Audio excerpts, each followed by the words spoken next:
ఈ రోజు జస్ట్ ఫాలోలో కొన్ని చిట్కాలు విందాము. చాకులేట్ కేకు తయారు చేయాలంటే తప్పని సరిగా కరిగించాలి.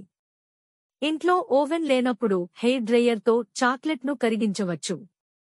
హెయిర్ డ్రయ్యర్ నుంచి వచ్చే వేడి గాలికి చాక్లెట్ త్వరగానే కరిగిపోతుంది. తేనె గడ్డ కట్టినట్టు అయిందా? అయితే మరిగించిన నీళ్ల మధ్యలో తేనె సీసాను 5 నిమిషాలు ఉంచండి. మళ్లీ తాజాగా జాలువారినట్టు అవుతుంది. ప్లాస్టిక్ సీసాలు మాత్రం వాడకండి. ఓవెన్లో పిజ్జాని రీహీట్ చేసేటప్పుడు ఓవెన్లో పక్కన గ్లాసులో నీళ్లు కూడా పెట్టండి. దీనివల్ల పిజ్జా ఎండినట్టు కాకుండా తాజాగా మారుతుంది. దాంతో తినాలనిపిస్తుంది.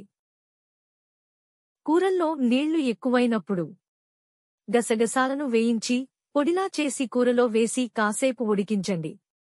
కూర చిక్కగా మారడంతో పాటు రుచిగా ఉంటుంది. చపాతీ పిండి కలపాలంటే వేళ్లు నొప్పి పెడుతున్నాయా?